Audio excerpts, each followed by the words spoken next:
Chapter 21. Meditator.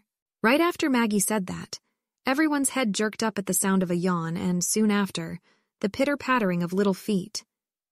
Gianna flew up the stairs, Maggie close at her heels.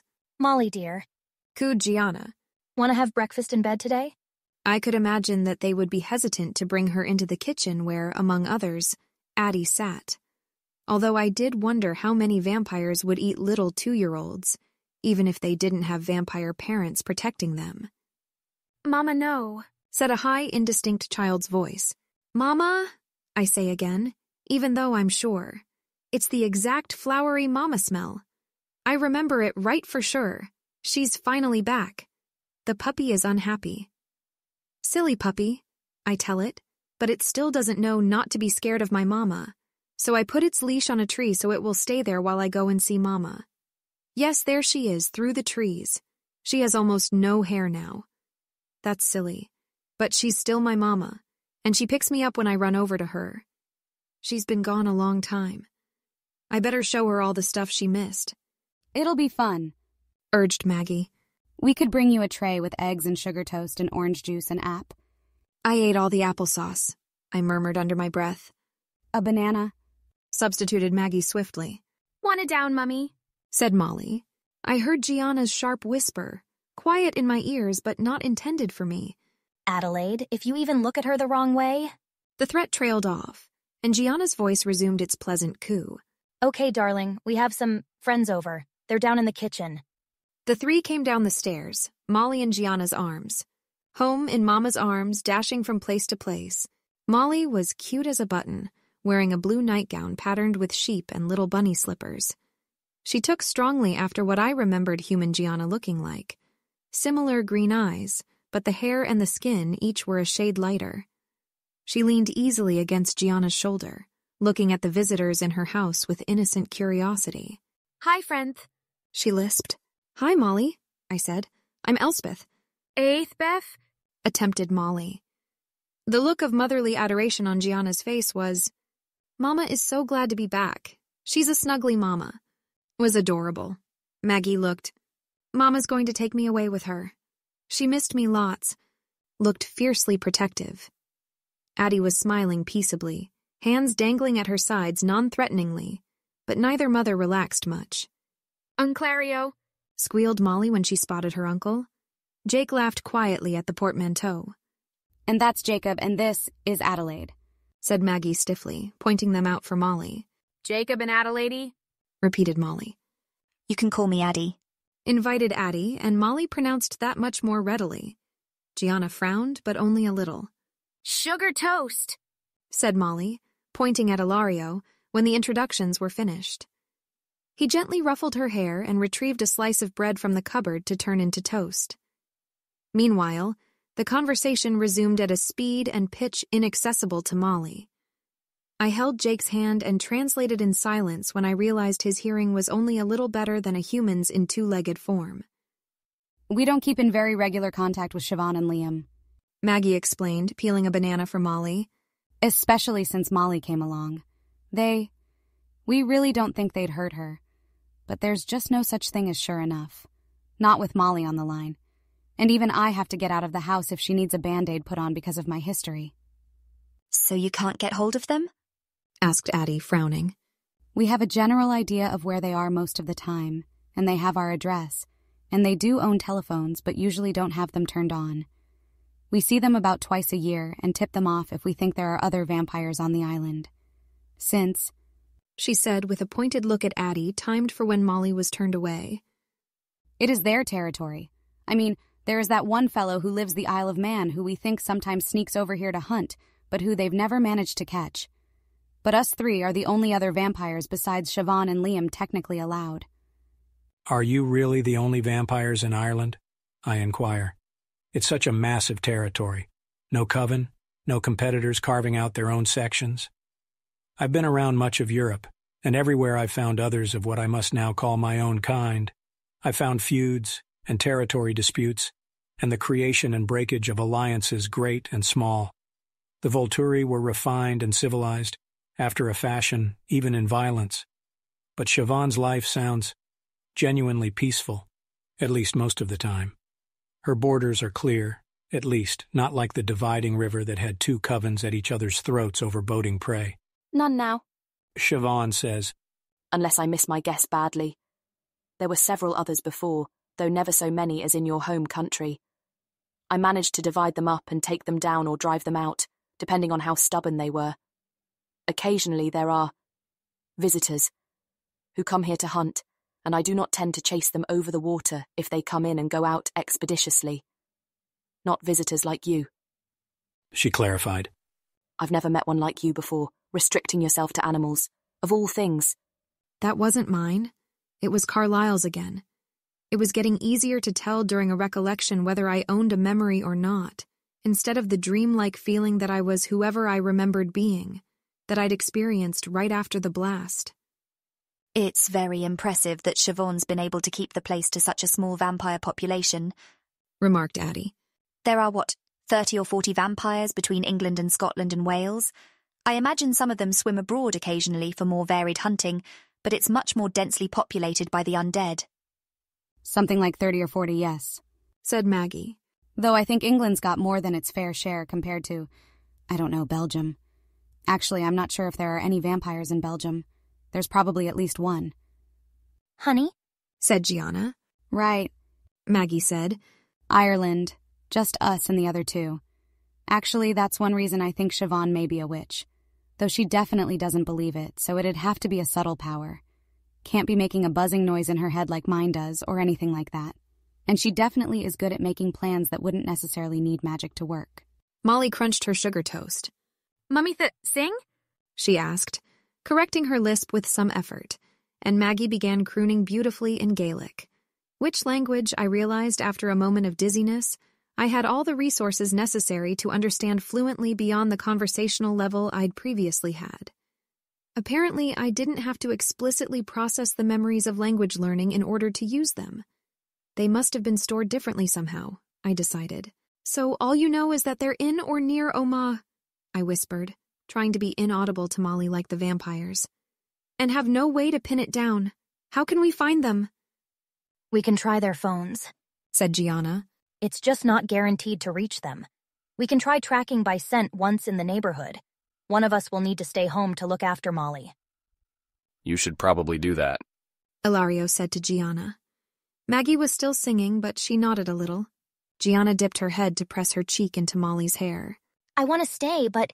We're going to let Grandma Esme and Grandpa Carlisle and Aunt Rosalie and Uncle Emmett take you to see some friends in Alaska, Mama says. I don't know what Alaska is. Maybe they have nice food there? Do we have to go to the Alaska to get me nicer food from our friends? But me and Daddy can't go and we'll miss you. I don't know why Mama and Daddy wouldn't be allowed in the Alaska. But they'll miss me, so that's okay.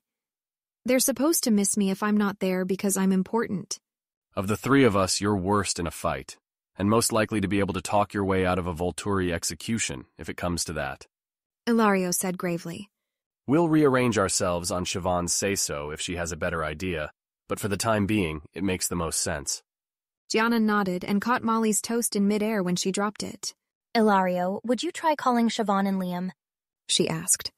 Carlisle, how did you meet Siobhan and Liam? I asked during the swim across the Atlantic. Esme is ahead of us, futilely trying to play with a pod of dolphins that won't have anything to do with vampires. After I left Volterra and decided to venture to the New World, he says. I stopped briefly in my homeland, where I first encountered Alistair, and, most likely to get rid of me after I'd overstayed my welcome, he informed me of Siobhan's existence. It didn't take me long to find her, and she believed me when I described my intention to move on to America, so she didn't take much issue with my being in her territory. We kept in touch, even more frequently than I do with Alistair, that being due entirely to Alistair's preference for nearly unbroken solitude, of course. Liam, I met in 1823. Ilario turned the egg he had scrambled out of the frying pan onto a plate, deposited the food in front of Molly, and pulled out his phone. Siobhan didn't answer, but he tried Liam and got a response. Ilario, said Liam's low, rumbling voice. What is it? Complicated, said Ilario. Very. Maggie and I need to meet you and bring some people. He settled on the catch-all term after a momentary pause. Maybe to deal with the fact that Jake, Addie, and I were 3 different species. It's somewhat related to the Cullens' activities, although I don't know how aware you are of those. Only vaguely. We heard them out, but when Siobhan heard the precise nature of the Volturi's behavior, we agreed not to go. Yeah, Said Ilario. we need to get together and talk. We're not in the middle of anything here. Liam said. We could go to Wexford. No, we'll come and meet you. Interrupted Ilario. Gianna will stay home with Molly. Just tell us where to go. We can meet you halfway in Dublin if you like. Suggested Liam, and Ilario agreed, and they worked out an intersection and hung up. Maggie, Gianna, and Ilario each had a car, but Gianna's was tiny and Ilario's in the shop. We piled into Maggie's station wagon, with Ilario in the passenger seat and me wedged between Jake and Addie in the back, and set off, after Maggie and Unclario both had a lengthy farewell with Molly and Gianna. Maggie attempting, with mixed results, to tear herself away from Gianna was almost indecent to watch. It was full daylight by the time we got on the road, but with all the windows closed, that didn't make the vampires glitter. I thought about Molly and her family and about me and mine. Snip, snip. I had been terrified. I'd wanted to beg her to leave my affections intact. I'd wanted very badly to care about. It was even hard to remember who exactly I'd been so very desperate to love. Eventually, I pieced together a list. My mother, my father, my grandparents, at least the ones I'd met, my aunts and uncles, but maybe not Jasper, the Denali cousins. Although, on reflection, I didn't think even my pre-Chelsea self would still like Kate, Tanya, Eleazar, and Carmen after what they'd done. Maybe my human friends. Maybe, on some distant basis, friends of the family like the Irish vampires or the Amazons. I could remember loving some of the listed people. I had clear memories of it from my mother, Carlisle and Esme, Rosalie and Emmett, all 5 Denalis. I could remember assuming that I must love the others, that it would be only natural and appropriate, that it would be strange if I didn't. But thinking of it after Chelsea, when it would in fact not be strange if I didn't love the father I barely knew, the aunt I'd scarcely met, the distant friends of friends I'd never encountered, I wasn't sure I'd ever much cared for those people in the first place. But what had never existed, Chelsea couldn't destroy. I might one day to be able to meet my mother's parents and explain to them who I am, and have this all go precisely the way it would if Chelsea never touched my relationships. I never met that set of grandparents. Maybe Chelsea found nothing to cut between me and them. I didn't know because the last time Addie had touched Arrow was before Jake's pack was originally captured, and so before Chelsea had ever worked on me. I didn't have any memories later than May 26 that weren't Addie's own. That didn't help with the people I knew I did once love, though. With them, there had definitely been some kind of loss. I didn't know what to do about it. I leaned on Jake's arm and put my hand on my face and tried to meditate. The good news was, magic finally made a sound instead of signing, and it wasn't even difficult to make it happen. The bad news was she was screaming. "What?" I asked. "What is it?" "I don't know what I know," she yelled. "We know all this stuff, but we don't have a way to find it when it's important instead of other stuff that doesn't matter. How can we really tell the truth?" I was somewhat nonplussed by her strong reaction, since I hadn't noticed any oddity in how my power functioned. I'd been using it as normal since coming to earlier that morning. "So why aren't you acting glitchy?" I asked. "I have to give us my best guess, but I want a better guess," she whined. "We know so much stuff and we could be using it to tell better truths with, but we can't handle it all. There's too much." "Well, I do seem to be pulling up memories that are at least sort of relevant to whatever I'm talking about," I said. "So maybe it's not that bad." "I don't think that's how it's working," Magic said. "There's at least 1,000,000 years of stuff, uncountable amounts of stuff. Why would we be getting mostly memories from people we know? It's not just about relevance. We've been mostly talking about people we know," I pointed out. "And most of the memories are from a really long time ago. Humans Arrow 8 in the year 3 aren't going to have known much that's important unless we're trying to talk about them in particular, right? But until we sort through it all, I don't know if we're missing anything," she wailed. "I'm only supposing that I'll think of the right things. I don't know when to itch." You were already itching all the time, I said. If you're confused enough to stop, that's kind of good, I think. But, Magic cried. I put my hand down. You usually meditate longer than that, observed Jake. My magic is upset, I said. She's worried that I can't tell the whole truth if I don't have all the memories processed, like I'll miss something that Clarice said back in 89 BC, and this will constitute lying by omission because I technically know all the things Clarice remembered about his life when Arrow killed him. Was that an actual person Arrow ate, or did you make him up as an example? Maggie asked. He was an actual person, I said. He had a wife and 4 children and 1 granddaughter, and he was a potter, and I really can't think off the top of my head that there's anything about him that's going to be important for me to remember if I'm talking about anything other than Clarice himself. Or maybe ancient Roman pottery. Maybe that shouldn't be your magic's job, figuring out what the whole truth is, Jake suggested. Then he made a puzzled face, like he wasn't sure if what he'd just said had made any sense, but it gave me an idea. I had 2 of me. Maybe I needed 3. That left the question of how to make there be that many of me. But a moment's thought had me putting both of my hands on my face at the same time. And then there were 3. I experienced a momentary confusion while I tried to work out which of me was which, but it was much shorter-lived than the puzzlement before I figured out Magic's role. The third self was there for a reason. She was supposed to handle my massive store of memories. I named her, not very creatively, Memory.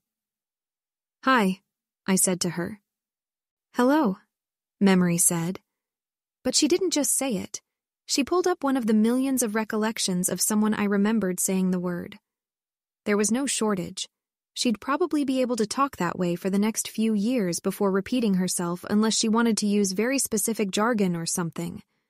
The one she'd picked was my father's memory of one of the times my mother had said hello to him before she turned. Her voice had been very different before. I couldn't think of anything else to say to Memory. If I came up with clever ideas for how to use or manage the store of extra knowledge in my head, she'd be the person to talk to, but none came to mind. Instead, I looked over at Magic. Is that better? I asked hopefully. Yes, she said reluctantly, but it's not completely better. If I have any more clever ideas for how to deal with the memories that will be better, now I have Memory to handle it, I said. Do I have any ideas besides making her exist in the first place? No, admitted Magic, I don't. I put my hands down in my lap. Jake was looking at me quizzically. Talking to yourself in stereo? He quipped. Talking to myself and my other self, I said. There's 3 of me now. I made a new one to help with the memories. Jake laughed. Addie looked intrigued. I wonder if you could have arbitrary numbers of subselves. She mused, tapping her fingertip on my ear to catch up with the new development in my power. I don't know, I only have so many hands, I began, but Addie interrupted me. I keep telling you, she said. You shouldn't think of your power as being intrinsically based in touch. You have range for everything else now. Why not this? Because I'm always in the same place as myself, I suggested. I don't see how range even applies to talking to myself. Addie nodded thoughtfully. Try taking off your shoes then and... Or what? I demanded. I had wished that I'd worked faster to improve my power when I'd fallen under Alex, but making new subagents didn't seem to have gotten harder as I added more, so if I found myself in a situation where I needed to put my feet together and thereby make Elspeth number 4 appear, I could probably do it in a hurry. And Addie's power, or leverage, over me was gone. She could attack me directly, I supposed, but Jake, Maggie, and Ilario were all there to back me up if she turned it into a fight, and I knew she didn't want me dead or even too alienated to work with her. From the look on her face when I snapped at her, she was thinking of the same things and had come to the same conclusion.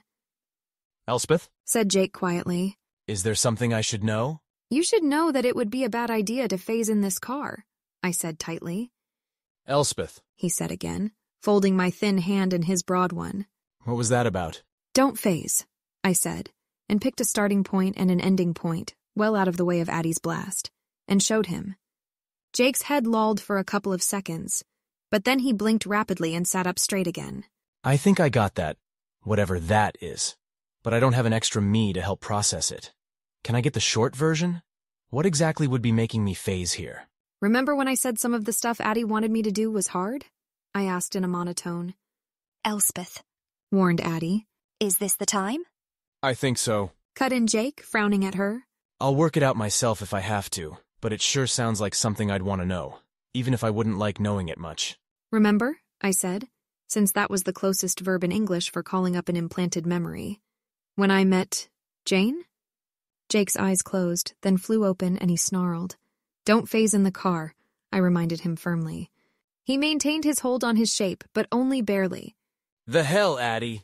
You sent Elspeth to go get herself tortured because she said she was bored? I really don't think this is the time, Addie said coolly, eyeing the door on her side. Wait, Said Maggie.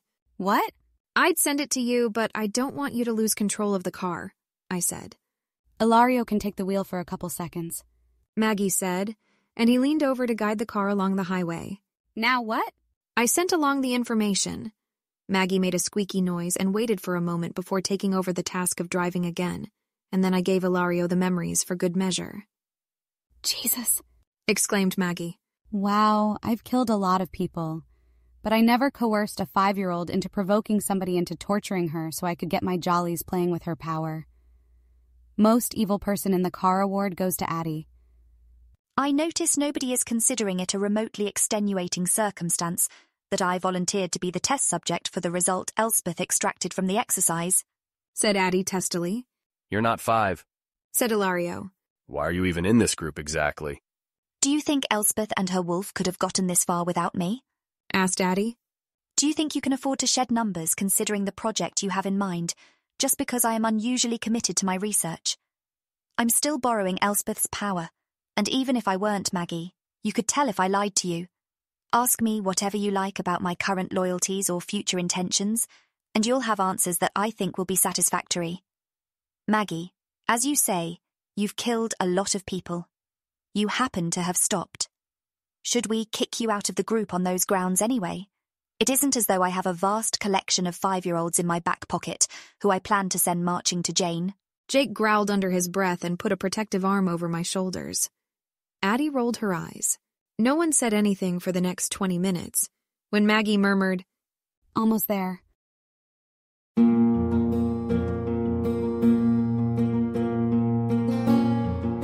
This has been an AI reading of the Rational Twilight fanfiction Luminosity by Alicorn, licensed under an Attribution Non-Commercial Share-alike 4.0 international agreement.